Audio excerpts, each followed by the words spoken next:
Hello and नमस्कार। मैं doctor कंचन Singh Bharat homeopathy में आप सभी का स्वागत करती हूं और आशा करती हूं कि आप अपना ख्याल रख रहे होंगे। तो चलिए आज के इस वीडियो में मैं आप सभी से बात करने वाली हूं कि कैसे आप नेचुरल तरीके से अपने क्रिएटिनिन को कम कर सकते हैं। जैसा कि आप सभी को पता है और मैंने अपनी हर वीडियो में बताया हुआ है कि किडनी का काम है हमारे ब्लड को फिल्टर करना, वेस्ट मटेरियल को बाहर निकालना, बीपी को रेगुलेट करना और इलेक्ट्रोलाइट्स को बैलेंस करके चलना। लेकिन जब हमारी किडनियां खराब होती हैं तो ये इन्हीं फंक्शनिंग को नहीं कर पाती हैं। वो हमारे वेस्ट मटेरियल को भी फिल्टर नहीं कर पाती हैं, बीपी को भी रेगुलेट नहीं कर पाती हैं और यहाँ तक कि इलेक्ट्रॉल्स को भी वो बैलेंस नहीं कर पाती हैं। अब ज़्यादातर जो किडनियां खराब होती हैं उनके पीछे के जो रीजंस होते हैं वो होता है हाई ब्लड प्रेशर और हाई शुगर लेवल। अगर किसी भी पेशेंट को बीपी की शिकायत है और समय रहते उसे पता नहीं चला या पता होने के बाद भी वो अपने ब्लड प्रेशर की मेडिसिन नहीं खा रहा है तो इन फ्यूचर उनकी किडनियां डैमेज होती चली जाती हैं। तब उन्हें देखने को मिलता है कि उनका क्रिएटिनिन बढ़ रहा है, उनका यूरिया बढ़ रहा है और बाकी जो पैरामीटर्स हैं वो भी बढ़े हुए ही आ रहे हैं। सेम ऐसे ही जिन भी पेशेंट को शुगर है, प्रॉपर अगर वो मेडिसिन नहीं ले रहे हैं, डाइट फॉलो नहीं कर रहे हैं तो आगे चल के उनकी किडनियों की फंक्शनिंग डिस्टर्ब होती है और उनका क्रिएटिनिन और उनका यूरिया भी बढ़ा हुआ मिलता है।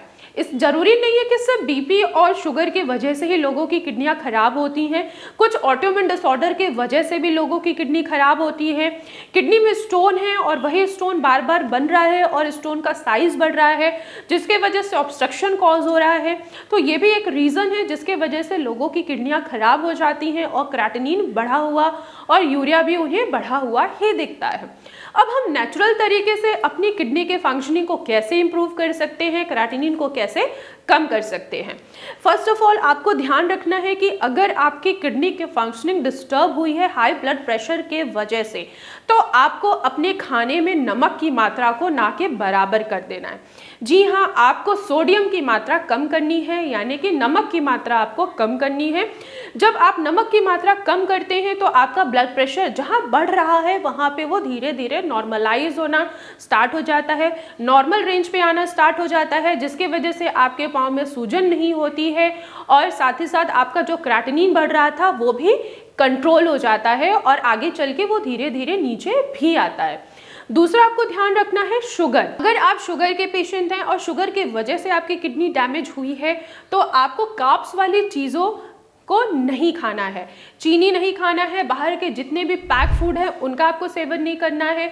बहुत सारे ऐसे पेशेंट हैं जो पैकेट के बने हुए जैसे कि लेस हो गया, कुरकुरे हो गए, यहाँ तक कि कुछ पेशेंट नमकीन भी खाते हैं। तो मैं उनको यही सलाह दूंगी कि आपको ये सारी चीज़ें नहीं खानी है।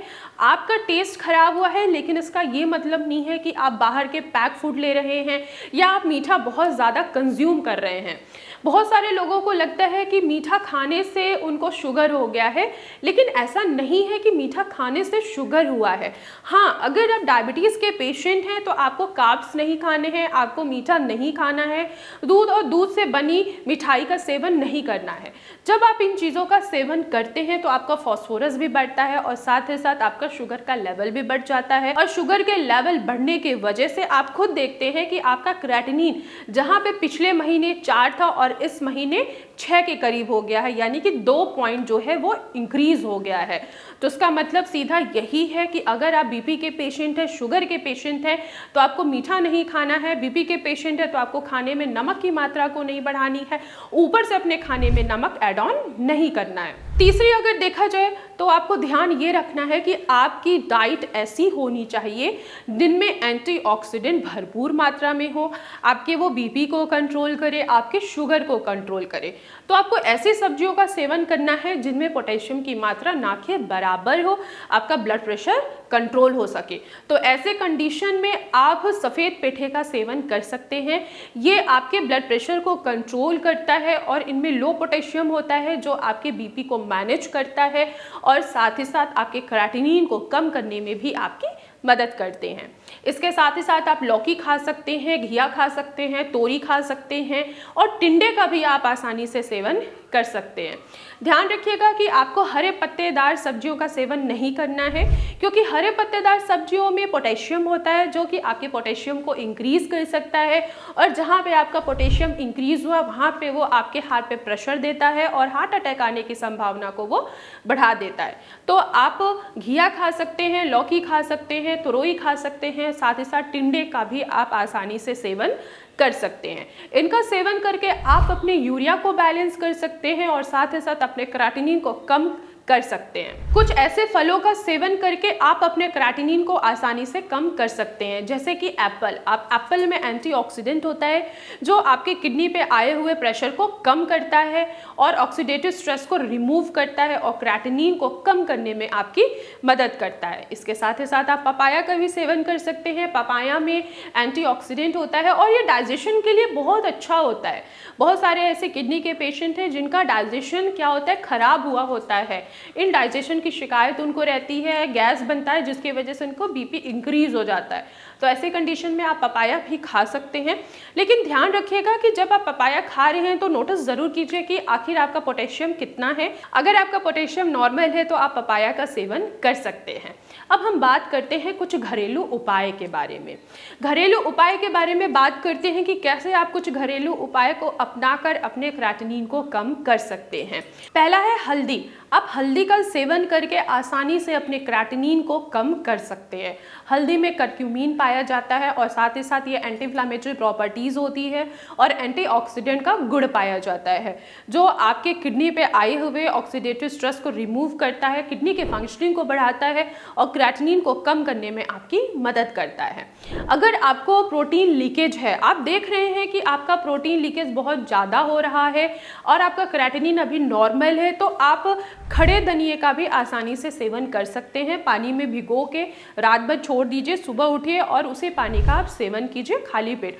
आपको ये देखने को मिलेगा, आपको जो प्रोटीन लीकेज हो रहा है, यूरिन में जो फोम दिख रहा है, वो काफ़ी हद तक आपका कम होता हुआ चला जाएगा।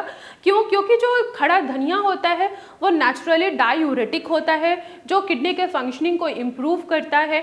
लेकिन एक बात का आपको ध्यान रखना होगा कि अगर आपका क्रिएटिनिन बढ़ रहा है तो आपको खड़े धनिये का सेवन नहीं करना है। इसके अलावा आप नीम के पानी का भी आसानी से सेवन कर सकते हैं, लेकिन कभी कभी, ऐसा नहीं कि आप रोजाना नीम के पानी का ही सेवन कीजिए, आप कभी कभी नीम के पानी का सेवन कर सकते हैं।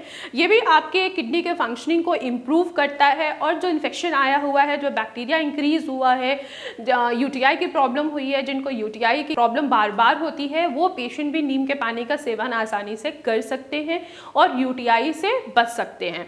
देखा गया है कि जिन भी पेशेंट को रिकरेंट यूटीआई होता है वो भी क्रॉनिक किडनी डिजीज के पेशेंट बन जाते हैं।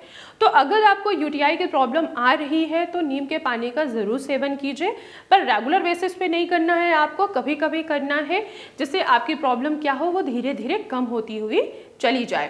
साथ ही साथ अपने बीपी को कंट्रोल कीजिए, शुगर को कंट्रोल कीजिए, मॉर्निंग वॉक ज़रूर कीजिए, योगा करिए, एक्सरसाइज कीजिए, साथ ही साथ मेडिटेशन भी कीजिए, जिससे आपका बीपी, आपका शुगर, ये सारी चीज़ें कंट्रोल में रहे और आपका क्रिएटिनिन धीरे धीरे नॉर्मल होता चला जाए। तो आज की वीडियो में बस इतना ही, फिर मैं मिलूंगी नेक्स्ट वीडियो में। तब तक के लिए धन्यवाद।